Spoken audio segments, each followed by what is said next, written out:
Spēcīgās Lietavas ogres ielas pārklājušas ar neskaitāmām peļķiem, zem kurām slēpjas bedres un bedrītes. Pēc remonta Berektim brāc teju vai pusi no pilsētas ielām, bet visbēdīgākā stāvoklī ir Parka iela tā saucamajā klusajā centrā. Uz labo pusi te nekas nesot mainījies vismaz 5 gadus.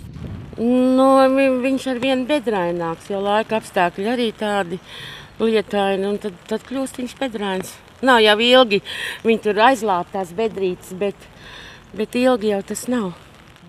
Pagājušā gadā būvvaldes audits konstatējis, ka tehniski šis ceļš ir 100% nolietots. Tomēr izdarīts nekas netika. Vien ielai tika nomainīta kategorija, un tagad tā skaitās iekšpagalma iela.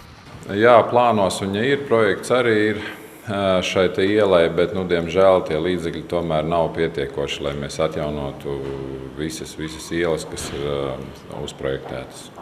Domē sola, ka tiklīdz laika apstākļi uzlabosies, bedrītes atkal tiks aizlāpītas, bet kārtīgs remonts varētu būt ne ātrāk kā pēc 2 gadiem. Iedzīvotāji gan ir neizpratnē, jo jau šobrīd te melnā seguma ir mazāk kā bedrīšu. Vai te tiešām naudiņas nav? Es domāju, ka tik traki jau nav. Tāpat jau mēs nodokļus maksājam un visi. Nezinu, tas ir mans viedoklis, protams. Pašvaldībā skaidro, ka prioritāte šogad atdot tranzīta ielai Malkalnes prospektam, un tās rekonstrukcija no pašvaldības budžeta izmaksās $1,5 miljonu eiro. Šai te ielai nav pagaidām pieejami nekādi Eiropas līdzekļi. Tieši tāpēc arī pa pašvaldības līdzekļiem mēs vairs, diemžēl, nevaram gaidīt, kad atvērsies varbūt kaut kāda programma, kas ļautu šo te ielu sakārtot, jo šī iela ir kritiskā stāvoklī.